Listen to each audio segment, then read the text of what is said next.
Hi friends, மாயா சீனு சீரியலில் சூப்பரான ஒரு ப்ரோமோ வந்திருக்கு. நம்ம அதை பற்றி தான் இந்த வீடியோக்குள்ளே பார்க்க போகிறோம். வாங்க நம்ம வீடியோக்குள்ள போகலாம். மாயாவும் கதிரும் புடவைக்காரரை வச்சு அவங்க தனாவுக்கு கார்த்திக்கும் புவனேஸ்வரி கல்யாணத்துக்கு ஏற்பாடு பண்ணுறா அப்படிங்கிற உண்மையை அவங்க தெரிஞ்சுக்கிட்டுதாங்க. அப்போ கதிர் சொல்கிறாங்க, இப்போமே வா மாயா, நம்ம அந்த கல்யாணத்தை தடுத்து நிறுத்திடலாம். தனா அப்போ புவனேஸ்வரியோட கட்டுப்பாட்டில் தான் இருக்கிறான்னு தெரிஞ்சு போச்சுது. அதனால் வா, நம்ம அவளை அழைச்சிட்டு வந்துடலாம் அப்படிங்கும்போது அப்போ மாயா சொல்கிறாங்க, இல்லை கதிர், கண்டிப்பாக தனாவை போய் நம்ம கூப்பிட போனால் அவள் வரவே மாட்டா. சொல்ல போனாக்கி நம்ம ரெண்டு வரையும் அவள் அவமானத்தான் படுத்துவா. ஏன்னா நம்ம ரெண்டு பேரும் மேலேயும் அவள் கோவப்பட்டுட்டு இருப்பா. அதனால நம்ம எப்படி கூப்பிட்டாலும் சரிதான், புவனேஸ்வரியே அனுப்புனாலும் தனா வரமாட்டா. அதனால நம்ம போனாக்கி சரிப்பட்டு வராது அப்படிங்கிறாங்க. அப்போ இப்போ என்ன தான் பண்ணுறதுக்கு, எப்படியாவது அவங்க திட்டத்தை இப்போ தடுத்து நிறுத்தணுமே, என்ன பண்ணலாம் அப்படின்னு சொல்லி கேட்கும்போது அப்போ மாயாவுக்கு ஒரு ஐடியா வருது. இந்த விஷயத்தை நம்ம பெரியம்மா மூலியமாக தான் நிறுத்த முடியும். அதனால நம்ம பெரியம்மாட்டே சொல்லலாம் அப்படின்னு சொல்லிட்டு அவங்க நினைக்கிறாங்க.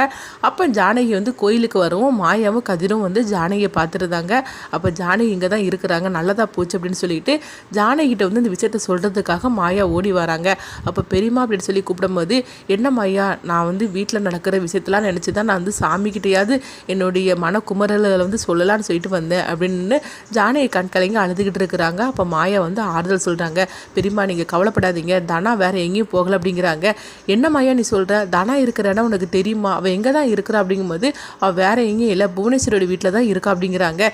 இதை கிட்டதுமே ஜானகி அதிர்ச்சி அடைகிறாங்க.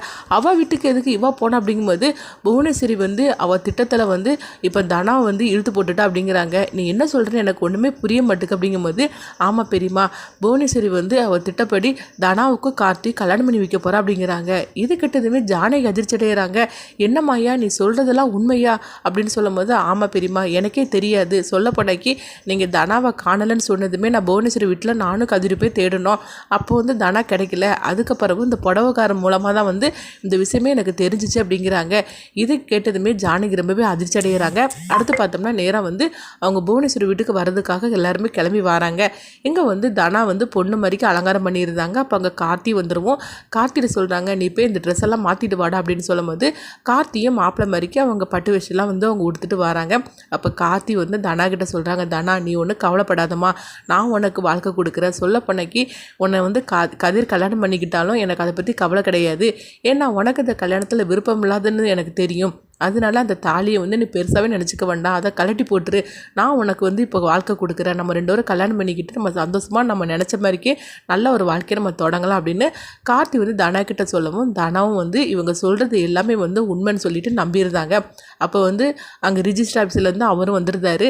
என்னங்க எல்லாமே ரெடி பண்ணிட்டீங்களா அப்படிங்கும்போது, ஆமாம் பொண்ணு மாப்பிள்ள நாங்கள் எல்லாமே ரெடியாக தான் இருக்கிறோம் அப்படின்னு புவனேஸ்வரியும் பசுபதி சொல்லவும், அப்போ பொண்ணோட அப்பா அம்மா எங்கே அப்படின்னு சொல்லி கேட்குறாங்க.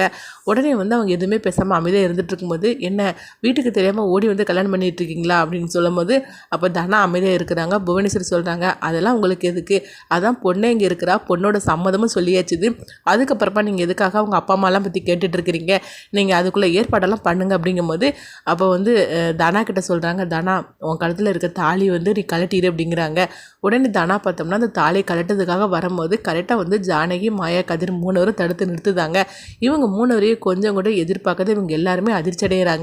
இவன் இப்படி இந்த நேரத்தில் கரெக்டாக வந்துட்டா அப்படின்னு சொல்லிட்டு பசுபதி புவனேஸ்வரிட்ட சொல்லிட்டு இருக்கும்போது அப்போ பின்னாடி மாயாவும் கதிரும் இருந்துட்டு இருக்கிறாங்க. இது எல்லாமே இந்த மாயாவோட வேலை தானே அப்படின்னு சொல்லிட்டு புவனேஸ்வரி கோபத்தோடு இருந்துட்டு இருக்கிறாங்க. அங்கே ஜானகி வராங்க. வந்ததுமே தனத்தொட்ட கேட்குறாங்க, தனம் நீ என்ன பண்ணி வச்சிருக்கிற, உனக்கு ஏற்கனவே கல்யாணம் முடிஞ்சிருச்சுது, இவ பேச்சை கேட்டுட்டு நீ எதுக்காக இங்கே வந்த அப்படின்னு சொல்லி கேட்கும்போது தனா எதுவுமே பேசாமல் அமைதியாக இருந்துட்டு இருக்கிறாங்க. அப்போ புவனேஸ்வரி சொல்கிறாங்க, அவள் ஒன்றும் பேச மாட்டா, அவளுக்கு ஒரு நல்ல வாழ்க்கை நான் அமைச்சு கொடுக்க போகிறேன், அதனால தான் அவள் இங்கே இருக்கிறா. சொல்ல போனாக்கி இன்னும் கொஞ்ச நேரத்தில் கார்த்திக்கும் அவளுக்கு கல்யாணம் நடக்க போகுது. இது எல்லாமே தனாவோட சம்மதத்தோட தான் நடக்குது அப்படிங்கிறாங்க. இது கேட்டதுமே ஜானகிக்கு வந்ததே கோவம். உடனே புவனேஸ்வரி பக்கத்தில் வராங்க. புவனேஸ்வரிக்கு பலார்னு ஒரு அறையை விடுறாங்க. இந்த மாதிரி தான் சூப்பராகவே இந்த ப்ரோமோ எடுத்துகிட்டு போகிறாங்க. அடுத்து என்னன்னு சொல்லி வெயிட் பண்ணி பார்க்கலாம். ஜானகி அடுத்ததான் என்ன மாதிரிக்கு ஒரு முடிவு எடுப்பாங்க, தனாவை பற்றின உண்மை எல்லாத்தையும் ரகுராம் கிட்டையும் குடும்பத்தார்கிட்டையும் சொல்லுவாங்களா, அடுத்தது என்ன பண்ணுவாங்க அப்படின்னு சொல்லிட்டு உங்கள் கருத்துக்களை கமெண்ட் பாக்ஸில் கமெண்ட் பண்ணுங்கள். நம்ம இன்னொரு வீடியோ சந்திப்போம்.